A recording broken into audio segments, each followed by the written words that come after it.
Thank you for clicking that link and joining me again today. I am so glad you did. Today, we are going to do a Space Beth Halloween costume, if you were wondering who I was. So, Beth from Rick and Morty, the space version. And I'm going to talk a little bit about where trick-or-treating came from and how it ended up being that we're trick-or-treating for candy. So, stay tuned.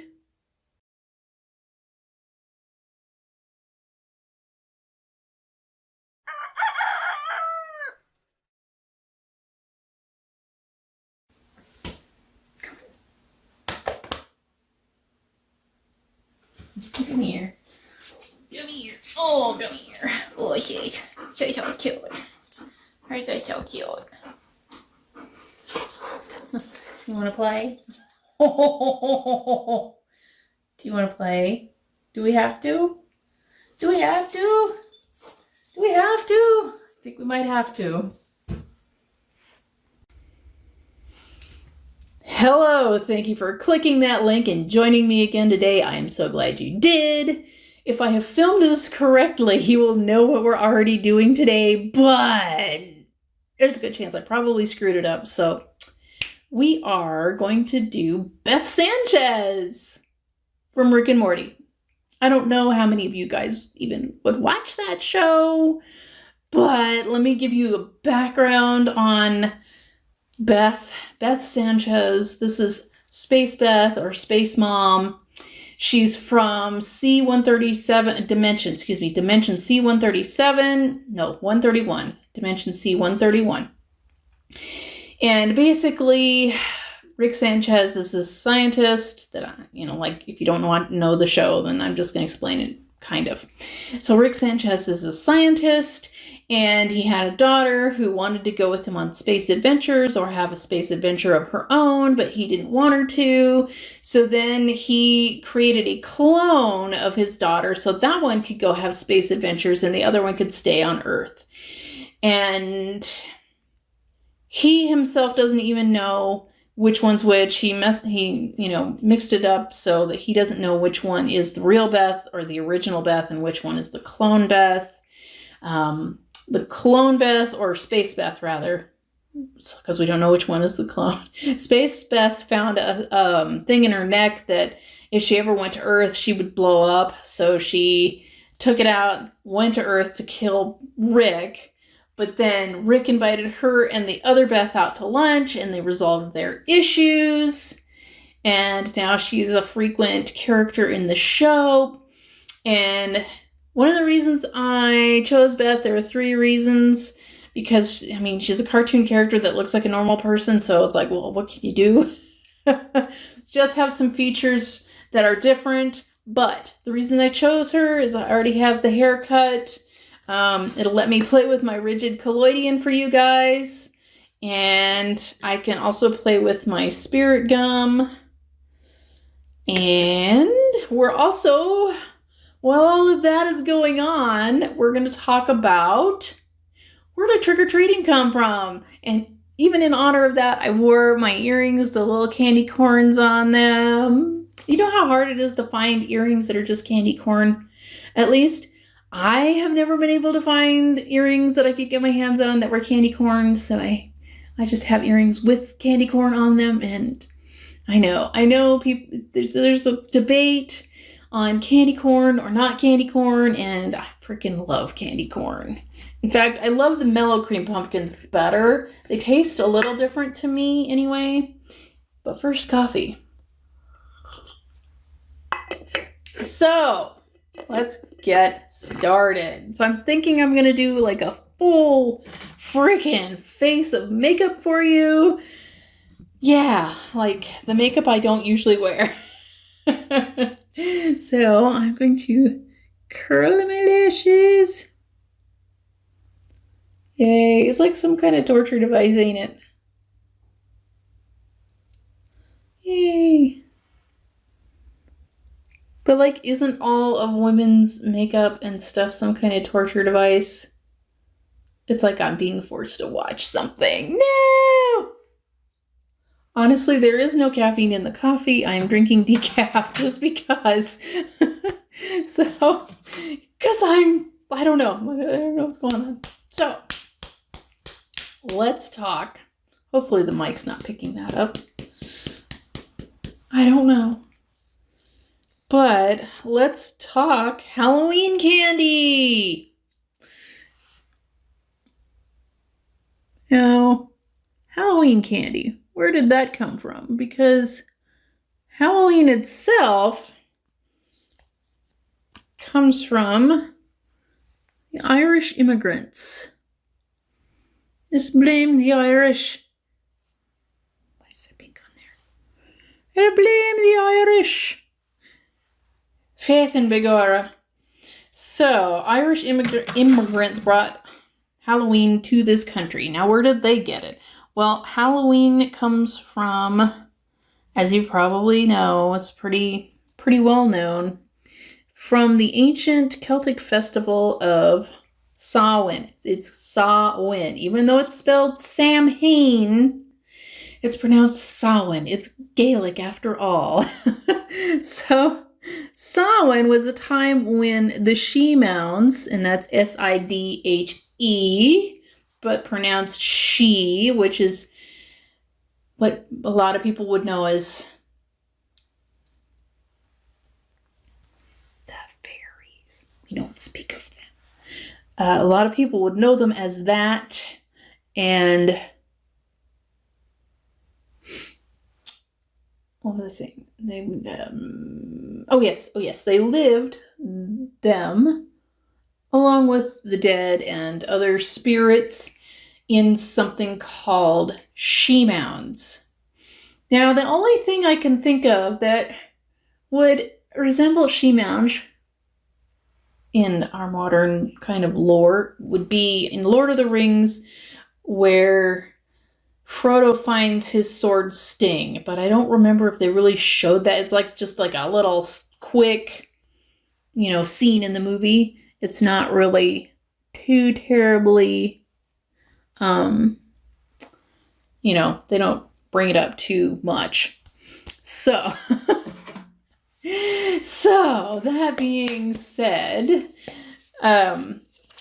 this is a time when there's lots of spirits running around because, as I was trying to say, the she-mounds are thrown open and spirits come out along with the dead. So, you're going to have spirits like the she and then like dead grandma, So, not all the spirits are bad. I know people want to think that Samhain or Halloween is all about evil spirits, and it's not. It's more about ancestral spirits. Actually, the Day of the Dead festivals are a little more like how the Irish believe, but I'm not sure how ubiquitous Day of the Dead festivals are. Since I live in the desert Southwest, we have Day of the Dead festivals. But anyways, it's all about your ancestors. It's all about dead grandma. If you think of the movies like Coco, that kind of thing. So, they would often have, and I think it's a little more of a modern invention, but the Irish would have something called a dumb supper, where they would set aside a plate of food and a space at the table for dead relatives. And why it's called a dumb supper is because they would not speak during this dinner. I actually don't know the reasoning behind that, and I've never been to a dumb supper. I've done suppers where we or we leave food for the dead in a place, but not we don't talk. We always talk. Because usually, I guess kind of what we believe, or when we do the dumb supper, is that the dead want to interact and want to hear us tell their tales. So we would typically tell the tales of our dead loved ones. Anyway, long-winded. So they brought this tradition with them, and it kind of leads into something called guising or mumming. Now, you may have heard of mumming from like Christmas time, where people would go around and sing and get food, or be given gifts, that kind of thing. It's almost like people will go around caroling, but also get things. Almost, like trick-or-treating, but not quite trick-or-treating. And so the trick-or-treating didn't really start in this country until the 1920 to 1930. Somewhere in that area is when we started seeing trick-or-treating. And like I was alluding to, people were just getting change. You'd give the kids change. And it probably wasn't like little kids. It was probably more teenagers who were out roaming around causing mischief. There's another similar holiday in a way called, it's not called, Krampuslauf is what happens on the holiday, but in Germany and Alpine countries, they have around Christmas time, actually the 5th of December, where the young men of the town get dressed up as a goat monster and terrorize the town. They run around and they have parades to it and everything. It's really kind of cool. But it's much like much like Halloween, where people will get dressed up and they'll run around and they'll terrorize their town by pulling pranks. And like now we would think of like toilet papering people's houses and stuff like that. But it was more so going to be probably older kids. I mean, that's my hypothesis. And it wasn't and of course what they were getting, like I was saying, was like pocket change, nuts, apples, maybe somebody made some cookies or, biscuits or something, for them. And it wasn't until the 1950s when the candy company caught on and was like, we can make some profit here. And so they started making like fun-sized candy bars and stuff like that, the smaller things to be handed out to kids. And that was kind of all she wrote on that. The companies suddenly figured out that they could make some money. So, I suppose I need to do whatever the opposite of highlighting is. I can't remember what they call that. I like makeup, but I don't.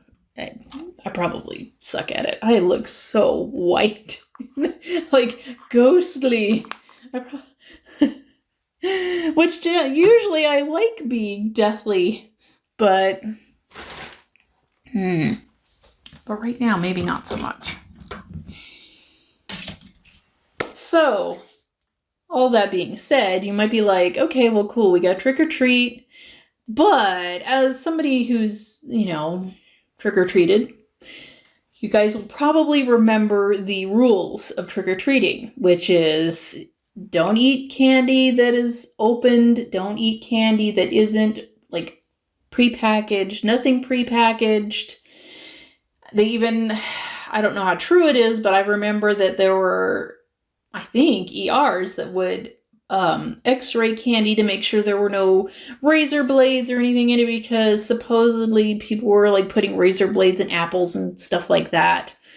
And people were worried about crazy people like killing their children. So how that all came about was in, a few events. But in 1974, a gentleman, he had to be a dick.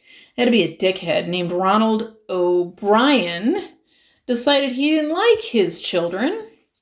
And so he decided to poison his child and he laced like pixie sticks with cyanide or rat poison or something. And his kid, it was unfortunate that any children ate it, but his kid was the one that ate it. The other kids didn't eat it. So they survived, but his kid did not. So, let me look in here. So there was that, but really where this whole thing arose from was in early October of 1983, somebody decided to poison Tylenol. So there was the Tylenol murders where 7 people died, and that was laced with cyanide.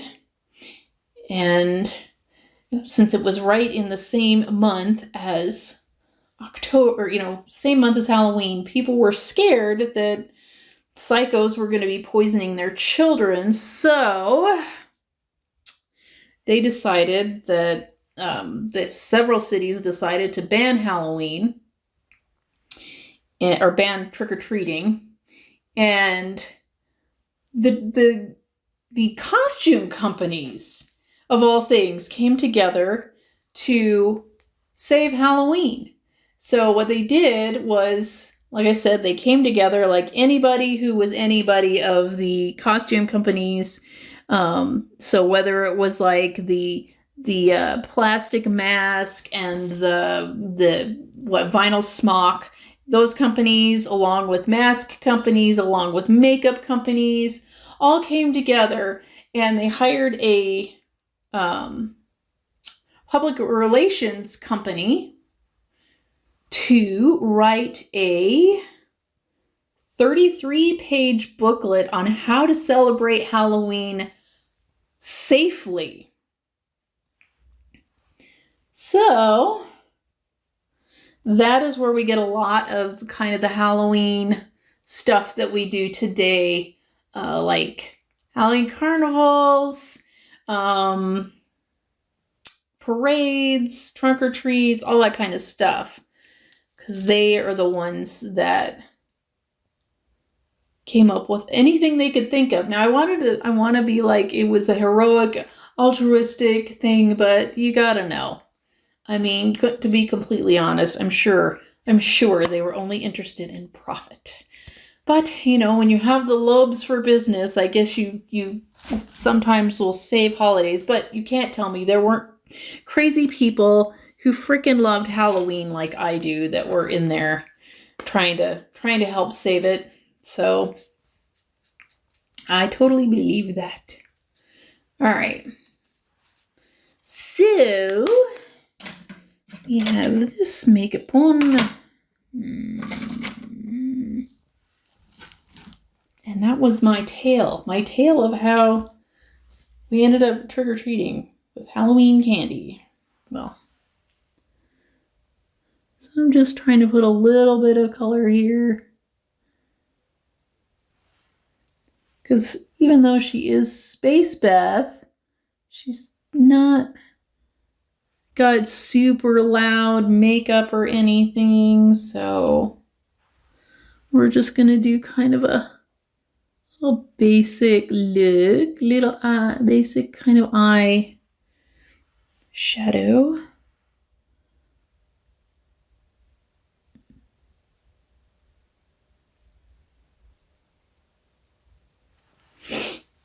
Cool. I was hoping that tail would take longer, but apparently it did not. So I am going to just do kind of a where did that go? This is like the hardest part for me to do like normal makeup because I want to do all kinds of crazy stuff. Probably going to get like a fast forward at this point.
Okay, so I have, I can't remember what it's called, but where you put the shadows. It's not highlighting, it's the opposite thing of highlighting. I have put mascara on, just a little eyeliner, because like I said, she's like a normal person. I forgot eyebrows. That's what I forgot. Hang on.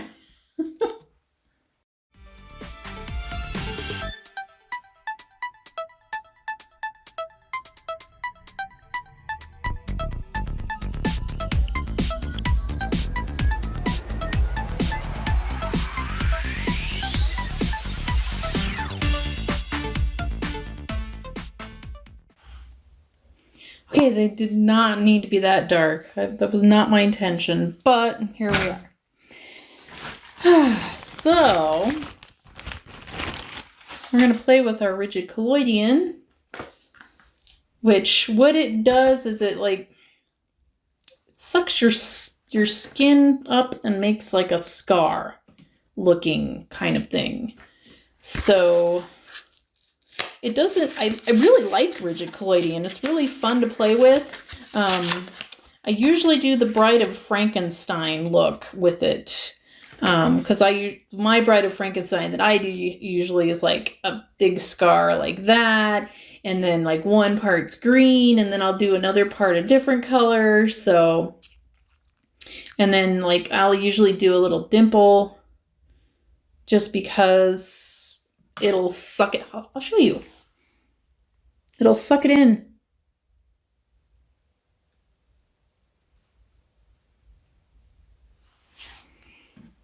Hopefully. Well, watch, I lied this whole video, but rigid colloidal should just kind of suck your skin in. So I know that Beth's shaved side is on the other side.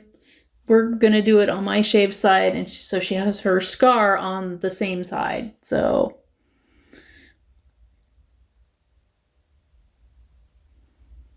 it sometimes takes more than one coat for this stuff to work.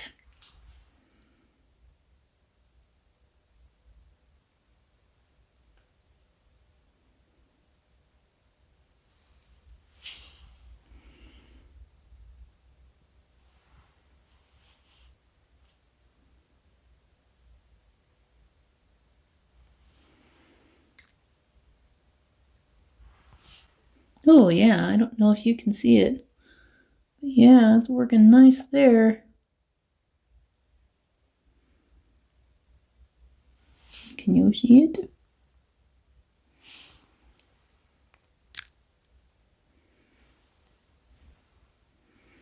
So I'm just gonna put the other end of her scar up here.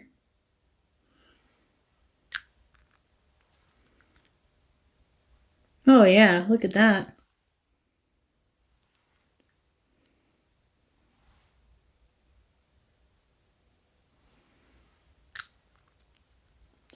Not so much on the chin. Not so much up here yet. Oh yeah, it's looking gnarly. Yes. Yes.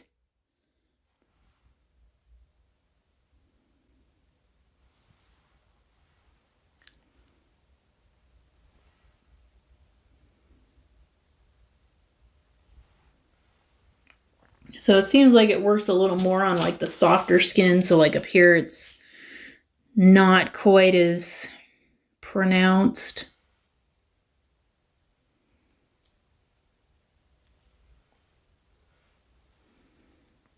Oh yeah. It's looking all gnarly. I like it. I like, oh, it's starting up here too. I don't know if you can see.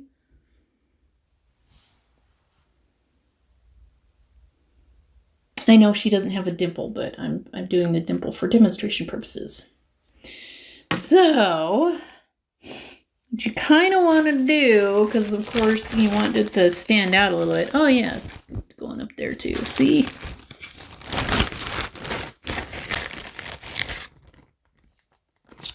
Now this doesn't last a super long time, probably a couple hours.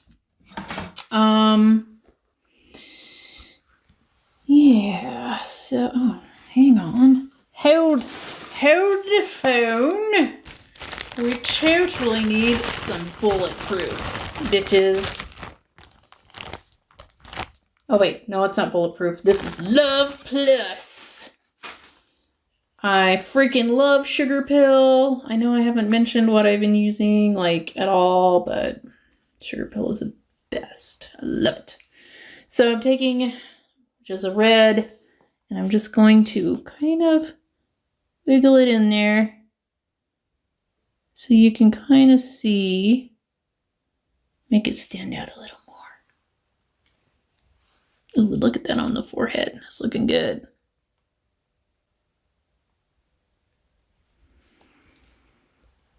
Oh yeah. Oh yeah.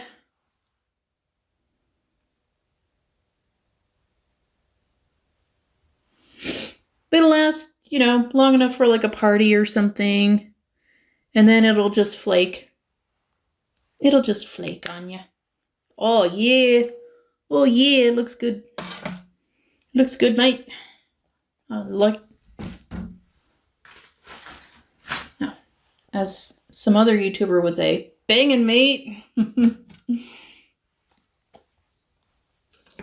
She probably hates me. Louise's journey, people. Louise's journey. Oh, hey, wrong substance. I don't want that there. I want the rigid colloidal. Louise's journey is awesome. And she says bangin' mate. I'm trying to see it doing stuff. Okay. So Beth also, Space Beth also has a eyebrow ring, but while I could probably figure something out, I can't be bothered to figure out somehow to make a crescent shape there. Like, I would probably literally just, like, spirit gum a piece of, like, I don't know, a chainmail ring to my face. But I have these cute little studs. So we're going to glue one of these bad boys onto my face. So it'll look like she has a stud eyebrow ring. So, how do we make it stick to my face? Well, my very, very favorite substance, spirit gum. Ooh, I love spirit gum. So what you want to do with spirit gum is just stick it where you're going to stick it. And then you tap it until it becomes tacky. And then you stick your thing on, or your things. So tapping.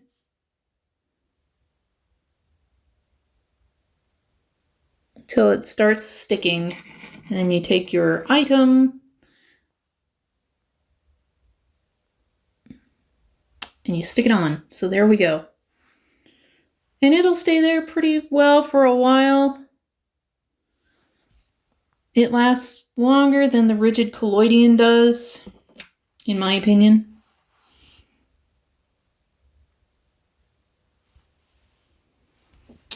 Hang on, but you can kind of see the little dimple.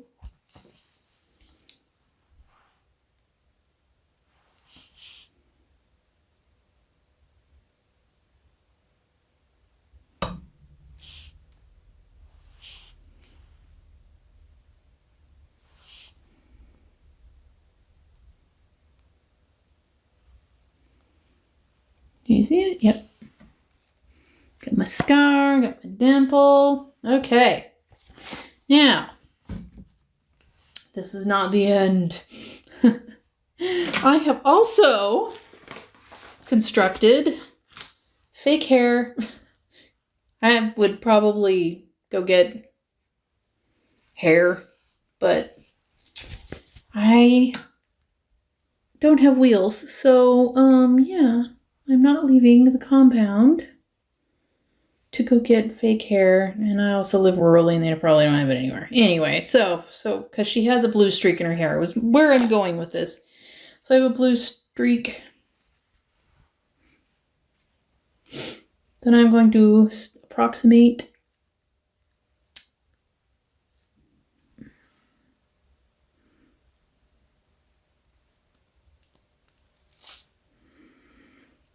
So then I'm going to stick it through my hair. If I can.